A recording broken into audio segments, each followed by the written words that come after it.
It may be easier for you to follow along looking at your own computer with your own PowerPoints.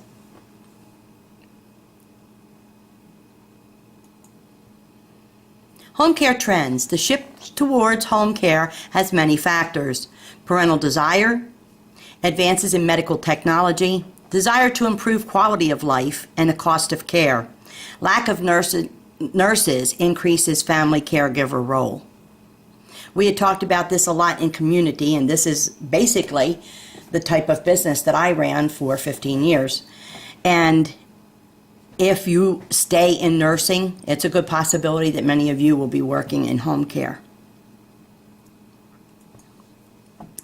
Effective home care. Two distinct implementation areas for nurses: the intermittent skilled care visits, which like the visiting nurse does, and the private duty nursing, which is the 8-hour shifts. Many of you have expressed that you've worked for a home health care company or for agencies. There is a lot of money to be made if you can do private duty nursing in the home.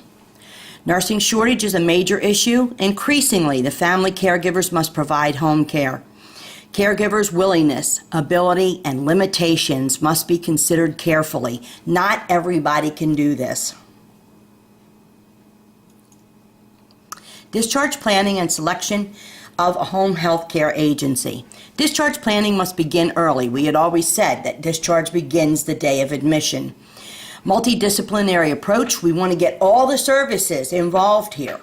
Identifying appropriate community resources is critical.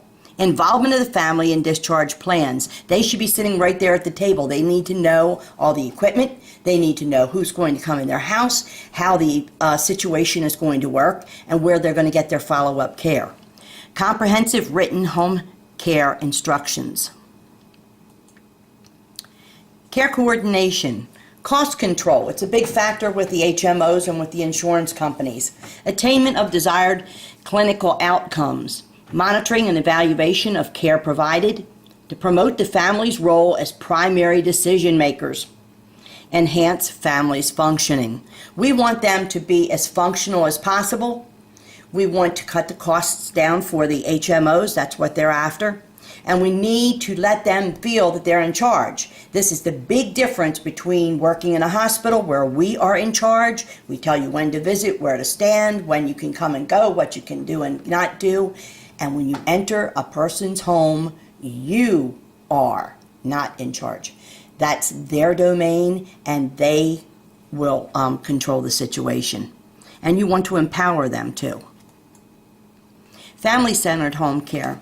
Believing that no one knows the child better than the family is critical to the success of any health care plan. Respect for diversity and families' values. We respect the parent-professional collaboration. We need to work together. Assessment should address family strengths and resources, and this should be done prior to them going home. Safety issues in the home. Priority phone and electrical services are provided. If a child's on a ventilator or on any kind of mechanical equipment, that person's address is put on a priority with the electric company. If there would be a power outage or a major outage somewhere, they would be put on generator help. This comes sometimes from the fire departments and things like that in the neighborhood. Care provided by appropriately trained persons.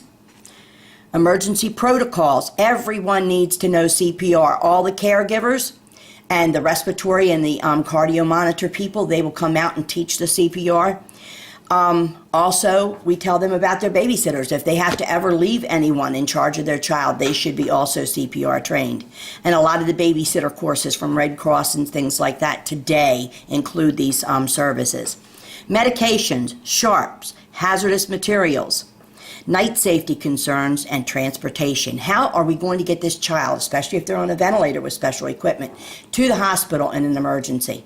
What will we do in an emergency? If there's smaller children in the home, like I had a heart transplant patient that was on 28 medications. We put all those medicines, and she had like 4 small children in the home. We put the medicines in a toolbox with little compartments in it and put a lock on it. And those children could not get into that box of medications. So there's a lot of things we can do in home to make this a safe environment for everyone. Modifications for home care. Here's a child that's on a trach and a vent. You can see her little trach collar, and that's mist coming from the ventilator, and she's on oxygen. And